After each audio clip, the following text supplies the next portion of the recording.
For those of you who have been following my wrestling journey, you may know that after every PLE since the last Mania, my first Mania, I have been posting a YouTube short giving my thoughts on whatever that PLE was. But with last night's Elimination Chamber, my first Elimination Chamber, I have tried, I have scripted it out, I've thought about it. I cannot fit everything I want to talk about in a minute or less, so this is a full video for you. I'm not sure this is going to be significantly longer, but I mean, if you're watching this, you probably saw it. We have a lot to talk about. So let's get right into it. This was a hell of a series of matches for my very first Elimination Chamber. I was super excited about the setup already. I was like, ah, yes, the cage. I've heard so many things about this. Royal Rumble was already this huge, amazing, fantastic thing for me. And so I was really excited to see kind of this smaller scale in the number of wrestlers in the ring, but like very excited to see the brutality, if you will. And I kind of anticipated we would start off with the women's match, and holy shit,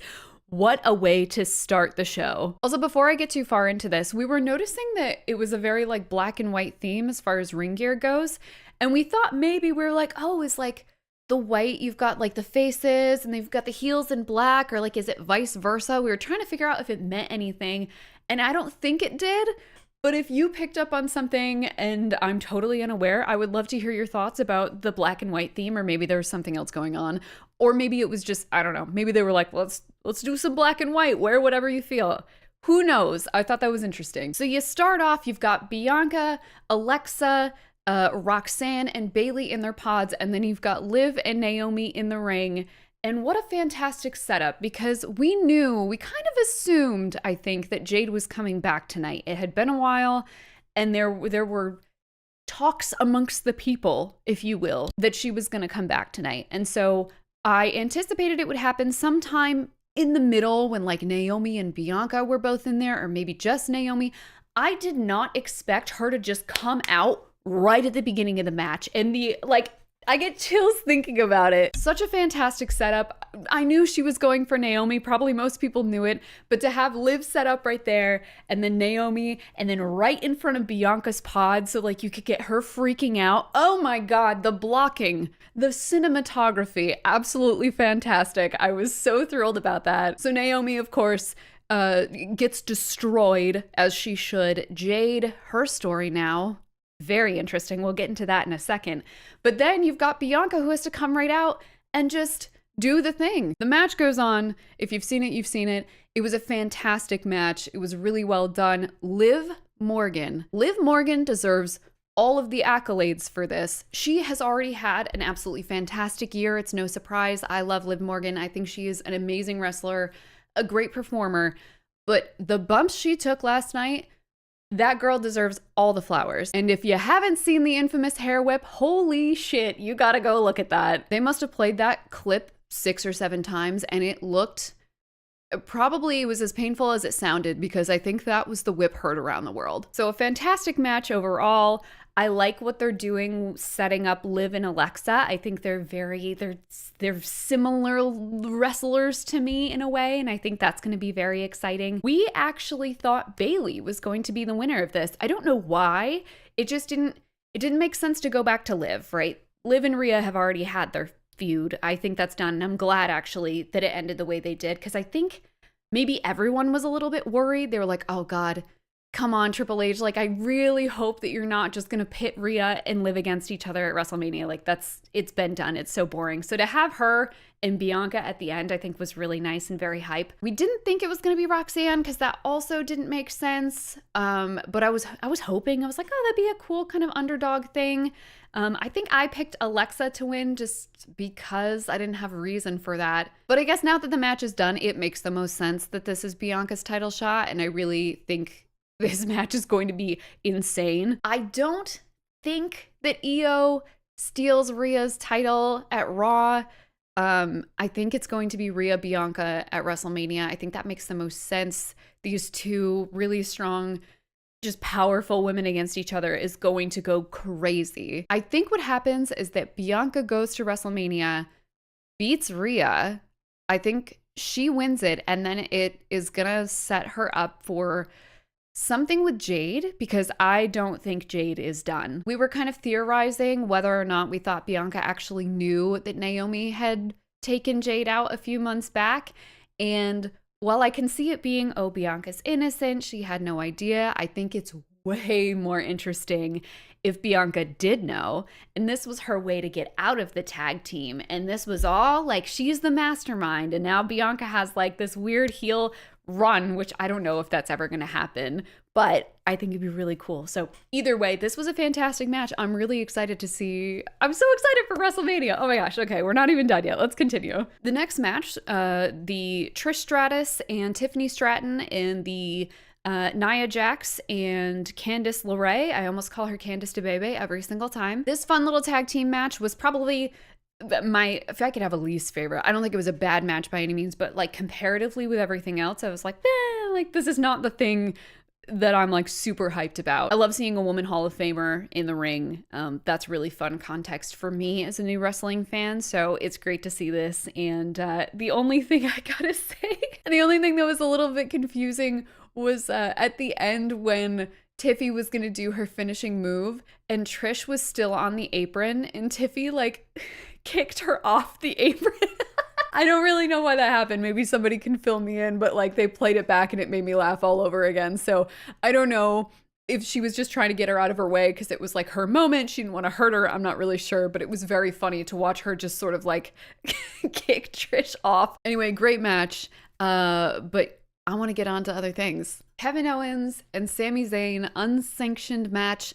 I did not know what an unsanctioned match was. I think this was the first one I had watched all year, and maybe there have been some that I've just missed. I don't know if they do those only on PLEs. That feels like a PLE thing. But once I figured out what it was, that made me all the more nervous. My favorite and also least favorite matches tend to be things like street fights, ladder matches, things where it's very high risk, high reward, I guess. So to set this up for me as something that was like, we got our hands off this. We have nothing to do. If you two kill each other, then it's fine, which of course is all a part of it. But it did make me a little nervous because I was like, oh man, I hope they don't bring out the thumbtacks. So this match was brutal right off the go. I think Kevin and Sami are both incredible wrestlers. I know I say this about everybody, but I do. I think they're amazing. It's actually an interesting juxtaposition because when Sami had his WrestleMania 40 match with Gunther and he went out, he and Kevin had this really nice kind of bro moment. And that was my first introduction to them. So to almost a year later, see them having this unsanctioned match and fighting each other and just being absolutely brutal was kind of interesting. This was, of course, a really good match between these two.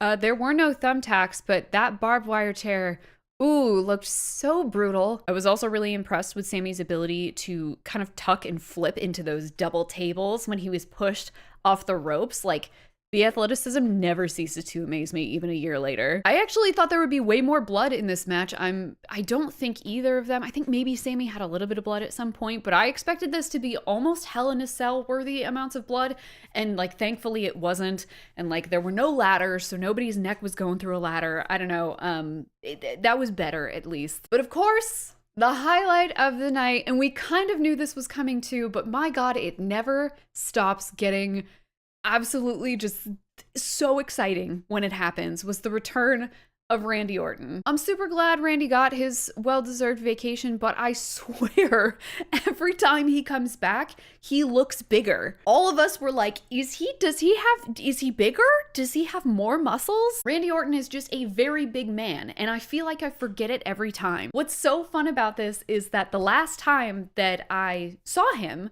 we were in person. That was the SmackDown where Kevin took him out. So all the way back then to now, to see him coming out was just, I'm so excited, you guys. From what I understand, there was a lot of like classic Randy Kevin going, the setup for the punt, which I didn't get to see because they didn't do it, but I assume that Kevin and Randy are about to go to WrestleMania and it may come out there.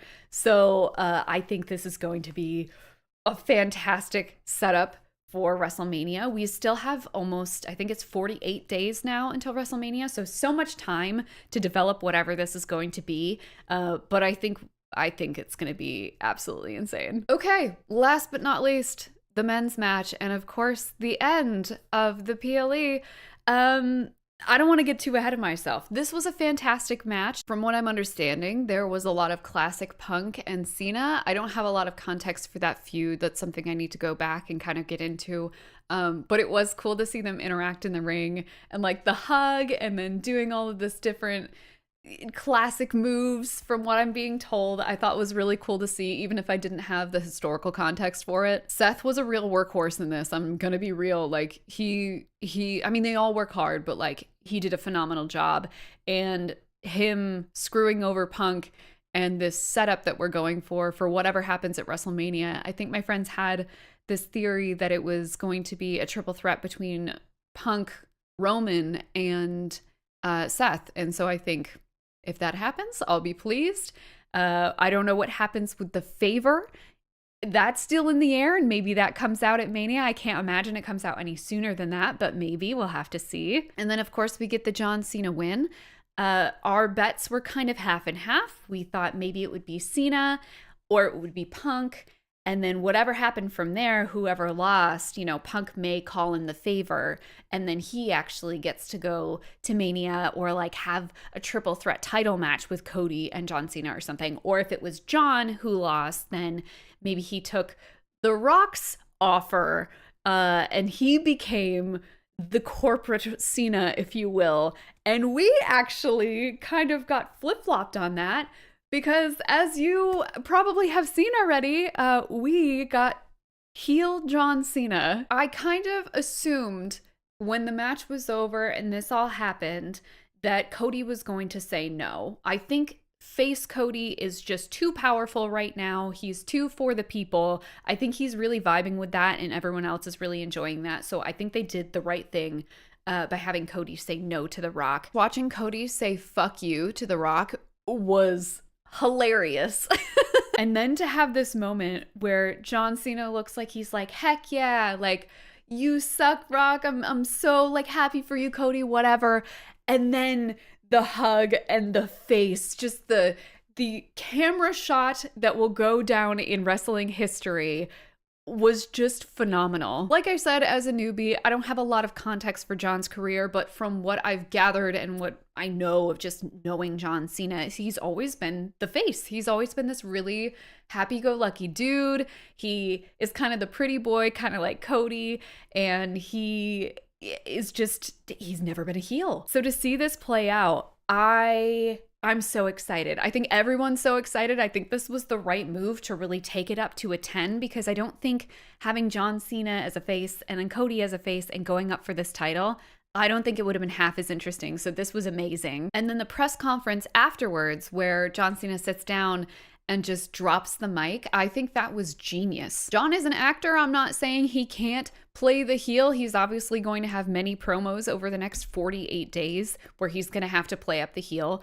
But I think there are no real questions he could have answered in that moment that would have been quite as impactful as him going in, saying nothing, and walking away. That was just chef's kiss. Like, congratulations to everybody at the writers team because this whole thing was the best. This was my favorite PLE of the year. I am so excited for how this has set us up for WrestleMania. I'm just so excited. I'm having so much fun. And I know there are some people who are like having a hissy fit over this and that, whatever. I could not care less. I am having a great time. I hope you're having a great time. This is entertainment and I am very entertained. Anyway, I knew I couldn't fit all that in a minute or under, so that's why you won't see a YouTube short about this. I am really looking forward to WrestleMania. I can't wait to be able to talk about that with everybody. And until then, we'll just see how we build the story from here. So thank you so much for watching. I appreciate you being here and I will see you in the next video. Goodbye.